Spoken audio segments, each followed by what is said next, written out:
Une nouvelle tentative d'assassinat contre le président Trump a eu lieu. Cette fois, il n'a pas été approché de près, mais il y a eu une fusillade autour de la Maison Blanche. Il y a aussi eu des blessés. Aujourd'hui, nous allons examiner ces faits en détail. Le 23, heure locale, une fusillade a éclaté entre un tireur et la police devant la Maison Blanche. À ce moment, le président Trump était à la Maison Blanche. Le tireur se serait approché d'un poste de contrôle près de là et aurait tiré en premier sur la police. À ce moment-là, des journalistes étaient en train de couvrir l'événement à l'intérieur de la Maison Blanche. Dès que les coups de feu ont retenti, ils se sont précipités à l'intérieur du bâtiment pour se mettre à l'abri. En raison de la fusillade soudaine, le service secret américain a temporairement fermé la Maison Blanche. Il a également ordonné aux journalistes qui se trouvaient à l'extérieur du bâtiment d'évacuer. À ce moment-là, une fusillade a éclaté, et il paraît qu'elle a été particulièrement intense. Un journaliste du média américain News Nation a déclaré qu'il y avait eu entre 25 et 30 coups de feu tirés en rafale. Les circonstances précises de l'incident font actuellement l'objet d'une enquête, mais il est certain qu'il s'agissait d'une attaque visant la Maison Blanche. En effet, 3 coups de pistolet ont été tirés en direction de la Maison Blanche. Kash Patel, directrice du FBI, a indiqué que le FBI s'était rendu près de la Maison Blanche pour soutenir le secret service après la fusillade. Elle a précisé que des informations supplémentaires seraient communiquées dès que possible. Il y a également eu des victimes.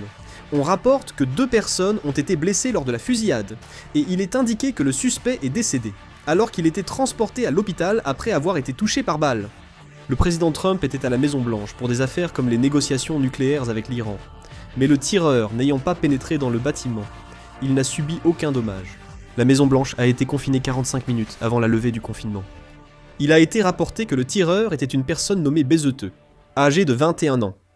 On ne sait pas exactement pourquoi il a attaqué la Maison Blanche. Selon des sources, Bezeteux était une personne ayant des problèmes mentaux et croyait qu'il était Jésus. On ne sait pas si c'est pour cette raison, mais il aurait erré à plusieurs reprises autour de l'entrée de la Maison Blanche. Il aurait déjà reçu une interdiction d'approcher la Maison Blanche auparavant, et il aurait déjà enfreint cette interdiction. Actuellement, il y a eu plusieurs tentatives d'assassinat contre le président Terre et on peut, et des indices de tentatives contre sa famille.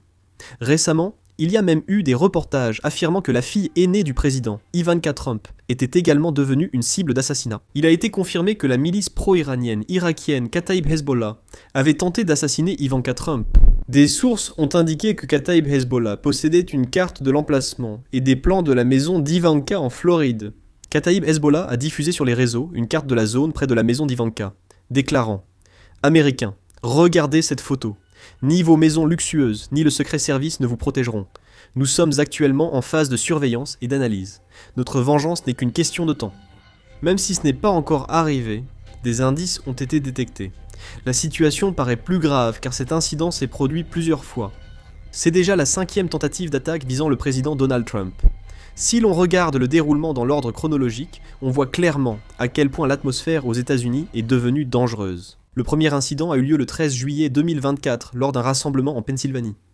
À ce moment-là, le président Donald Trump prononçait un discours devant des milliers de partisans. Soudain, un tireur a ouvert le feu depuis une hauteur en direction du président Trump. La balle s'est dirigée vers la tête du président Trump, mais alors qu'il tournait la tête pendant son discours, la balle l'a frôlé. Un spectateur sur place a été tué, et plusieurs autres ont été blessés.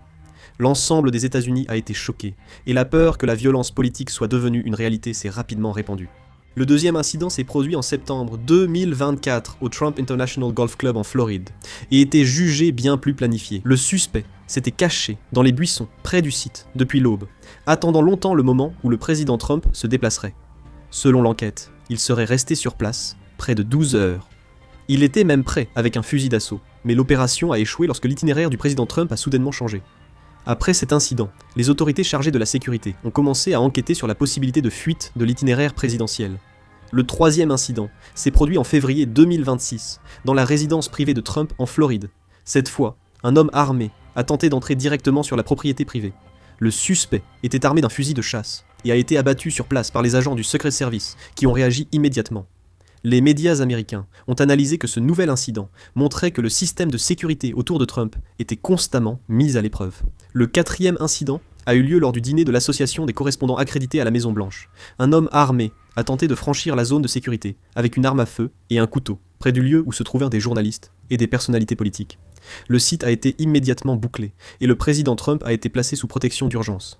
Les meetings et les terrains de golf, après la résidence privée, La menace s'est étendue jusqu'au lieu d'événements nationaux. Et le 5e incident, c'est justement cette fusillade à la Maison-Blanche. Juste à côté de la Maison-Blanche, des dizaines de coups de feu ont retenti, et les journalistes se sont jetés au sol pour évacuer en urgence. Le président Trump se trouvait alors à l'intérieur de la Maison-Blanche. C'est ce point qui inquiète le plus la société américaine aujourd'hui, le fait que les tentatives d'attaque se répètent. De plus, les lieux et les méthodes changent à chaque fois. Cela signifie que les menaces visant le président des États-Unis deviennent de plus en plus audacieuses. Et maintenant, on voit même que la famille du président Trump est également visée. Jusqu'à présent, il semble que le président Trump garde toujours une lettre testamentaire à l'attention du vice-président J.D. Vance, au cas où. C'est une précaution au cas où il ne pourrait plus exercer ses fonctions normalement, par exemple en cas d'assassinat. Cette lettre, qui contient des instructions à suivre si un problème survient concernant le président Trump, serait conservée en permanence dans le bureau présidentiel. Le destinataire de cette lettre est le vice-président Vance, car il est le premier dans l'ordre de succession en cas d'urgence. En effet, la Constitution américaine stipule qu'en cas de décès du président, le vice-président prend la relève. Alors, pourquoi les tentatives d'assassinat visant le président Trump continuent-elles de se produire ? Si l'on regarde les éléments de l'enquête rendus publics jusqu'à présent, on peut observer quelques points communs. La majorité des suspects étaient mentalement instables ou éprouvaient un fort ressentiment envers la société. La colère politique s'y est ajoutée, menant à des attaques. Les autorités américaines se concentrent surtout sur le processus de radicalisation individuelle plutôt que sur le terrorisme international pour de nombreux incidents récents. Le président Trump suscite des réactions très polarisées dans l'histoire politique américaine. Ses partisans le voient comme un leader rendant l'Amérique forte, l'opposition comme un danger pour la démocratie. Le style politique du président Trump est très agressif. Il critique ouvertement certains groupes ou individus et exprime souvent de l'hostilité envers ses opposants. Il a toujours tenu des propos fermes sur l'immigration illégale, les médias, la Chine et le Moyen-Orient, répétant souvent des formules fortes. Cette méthode a eu un grand effet pour rassembler sa base, mais elle a aussi provoqué une forte colère et de la haine chez l'opposition. La société américaine connaît actuellement une polarisation politique très grave. Le conflit entre démocrates et républicains s'est intensifié. En ligne, discours haineux et menaces envers les responsables politiques sont fréquents. Dans ce climat, des personnes mentalement fragiles ou animées par une colère contre la société s'absorbent dans les messages politiques et certains pensent devoir agir eux-mêmes. Les agences de renseignement américaines considèrent l'extrémisme politique et le terrorisme loup solitaire comme particulièrement dangereux. Aucun motif ne justifie la violence ou l'assassinat. Les désaccords politiques doivent se régler par les élections et le débat. Cependant, en regardant l'atmosphère actuelle de la société américaine, l'inquiétude grandit à l'idée que les émotions deviennent de plus en plus extrêmes. Le président Trump est au centre de ce conflit. C'est pourquoi les autorités américaines chargées de la sécurité considèrent très sérieusement la possibilité de menaces supplémentaires à l'avenir.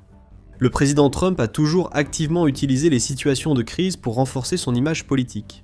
En particulier, il a souvent utilisé une stratégie politique qui consiste à renforcer son image de leader fort à mesure qu'il est attaqué. Lors de la fusillade durant la campagne de Pennsylvanie en 2024, cette attitude s'est nettement manifestée. Même blessé par une balle, il a continué à afficher cette image. Trump s'est aussitôt relevé et a levé le poing. Il a envoyé un message à ses partisans, affirmant qu'il continuerait à se battre. Cette scène a choqué le pays et renforcé la cohésion des partisans de Trump. À l'époque, dans le camp conservateur américain, l'image de Trump comme quelqu'un d'inflexible sous attaque s'est vite imposée. Il est probable que la récente fusillade à la Maison-Blanche entraîne une dynamique comparable. Après l'incident, le porte-parole de la Maison-Blanche a affirmé publiquement que le président Trump ne s'arrêterait pas. Une déclaration jugée très politique. C'est une tentative de mettre en avant l'image d'un homme qui, malgré les menaces, ne cède pas. Le président Trump s'est toujours présenté comme un opposant à l'establishment américain. Il a souvent qualifié médias, partis démocrates, organisations internationales, partisans de l'immigration clandestine et manifestants de l'opposition de forces hostiles.